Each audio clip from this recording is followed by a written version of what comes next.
up, fam? Extraordinary Life with Elijah.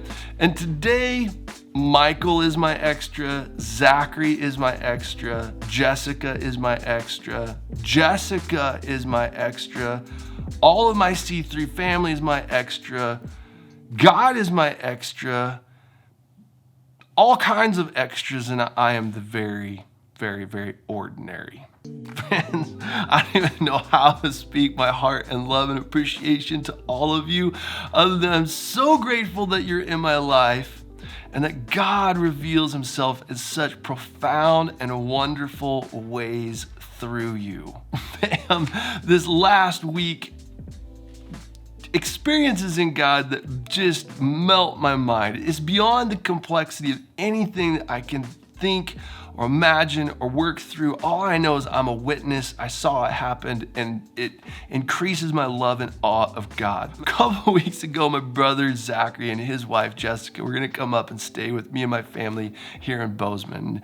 We had round 2 of COVID. It was not fun, so we were isolating. We told them we don't want you guys to come and get in on that action. Please just stay home in Billings. And so we're delayed by 2 weeks. Delayed by 2 weeks because of that stupid demon virus, which can go to hell.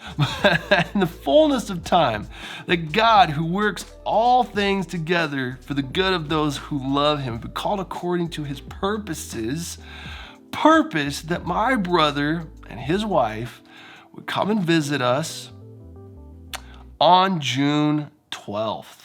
As a result of the delay of the sickness, they wound up and came up on the weekend of June 12th and then went into service with us over at C3, the fellowship where I attend with family.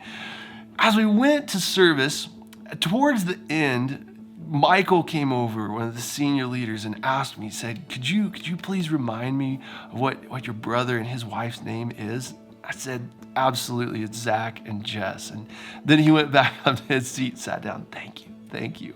Now, Michael is not the kind of guy to say, please remind me of their names so that when church is over, I can go shake their hands and be like, Zach, Jess, how are you? And win brownie points with them. I knew that when he came and asked me that he had something that was brewing in his heart with the Lord to do in service. I had no idea what it was.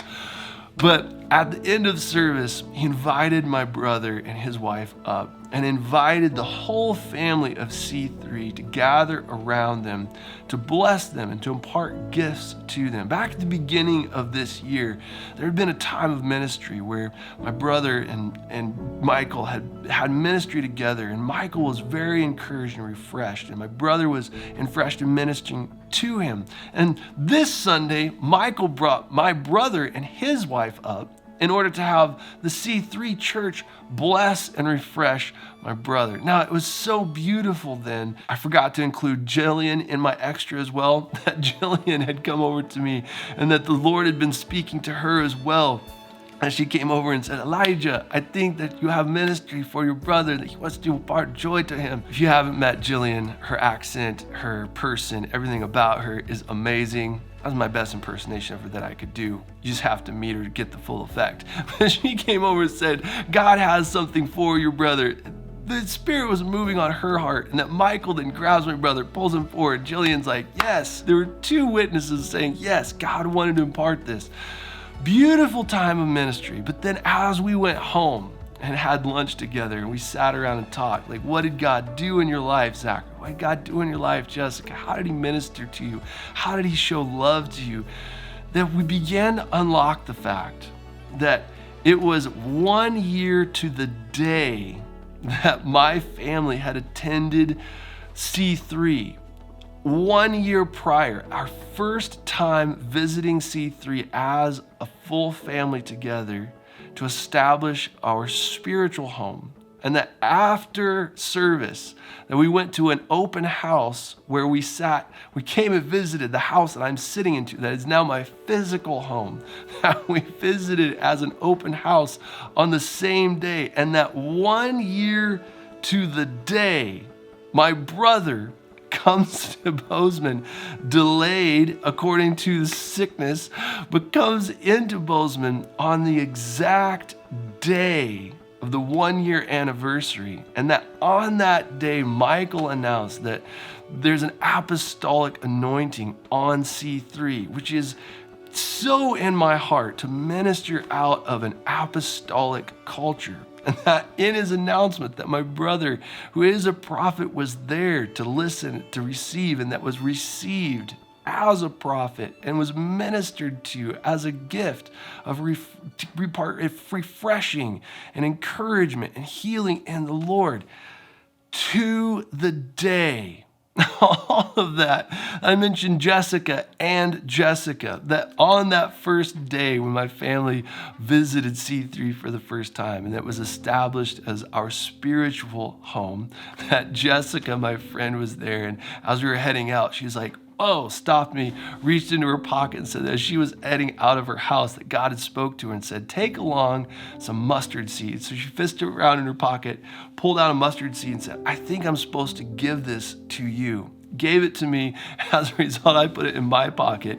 We visited in this house, the open house, and loved this house. We wanted to make it our home, but at the market at that time and the budget that we had, we were so discouraged that we're like, we love the house, but we don't think we have the resources to make it a reality. We went back to the place that we were renting at that time. I pulled out this little mustard seed during lunch. I was so frustrated. I had my hands shoved clear down in my pockets. Felt that seed, I pulled it back out, and it's just sitting on the end of my finger. Lord, remind me, if you have even the faith of a mustard seed, that you could speak to mountains, have them cast into the sea. We put it in an offer on the house. Long story short, this is our house. That God gifted it to us. This is part of his provision to us.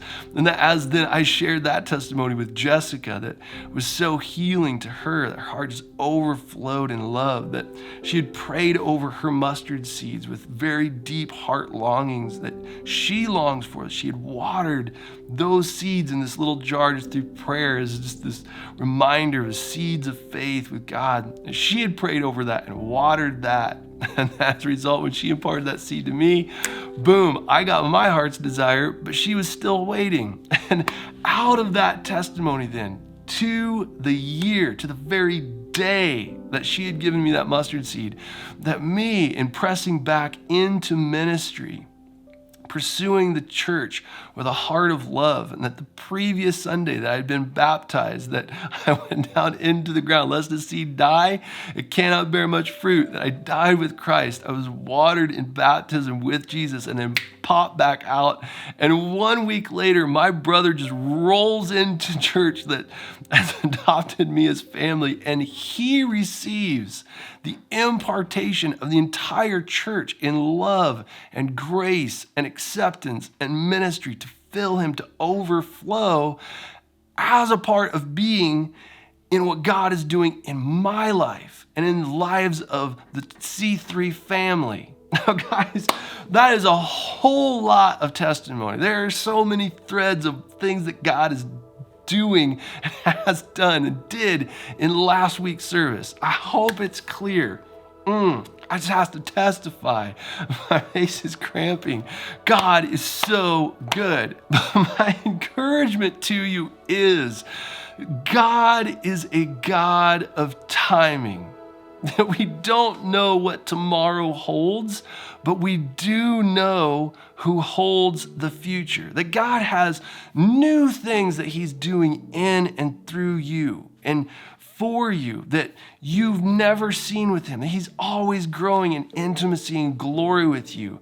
And that if he told you what he was going to do, you wouldn't believe him. And so he doesn't tell you so that you wouldn't be in unbelief and prevent its coming, but that he's ordering your steps. He's ordering your life in such a way that the consistent actions of faith over time lead to faith's fullness. It develops faithfulness in you. And in the fullness of time, that as your faith meets that fullness, that then he acts in such ways that imparts an increased manifestation of his glory that's not too heavy for you to hold. It won't crush you in its weight, and likewise, it won't distract you from his person. That when he acts in ways like he did within my brother's life, through Michael and Jillian and in my life, and the timing, when he does things like that and manifests the goodness of his glory, that rather than being distracted by the blessings, rather than being distracted by the hand of God that extends provision towards us, that we just turn towards him in awe and in worship and surrender to enjoy his great person, say, you are so amazing. How did you do that? Now, in the interim, though, the grace to impart to you that if you're in a period of time in your life where you're just wrestling with waiting, that patience is just killing you, that God has given you a destiny, he's given you vision for the future, that you can feel the fullness of it, you can see the vision with clarity, and you're just like a horse is trapped in its gate and can't wait to run. All that horsepower is just caged in you and you don't know what God's up to, but you feel like it's now. My encouragement to you is that God is a God of timing. In the fullness of time that Jesus came into the earth, born of a virgin, that God works within time and timing to reveal the goodness of his ways and his plans. And so if you're in a season of waiting, that my grace to you would be the fullness of the testimony of what God ordered 1 year to the day. He worked it all together for good and the manifestation of his glory in, through, and to us. You would be patient, that strength rises as we wait upon the Lord, such that when the time comes to run, that you'll be able to run and keep in step with the Spirit in such a way that you will run and not grow weary, that you will walk and not grow faint, that you will rise up with wings as eagles and be with Jesus where he is in the heavens. If you subscribe to what I am doing, hit the button, hit it, and then get it. Hit the bell as well so that you get notified with the new content. And if you love this video, you didn't just like it, hit the thumbs down button. I pray blessings on our lives together. I love you guys lots, and I will see you in the next video.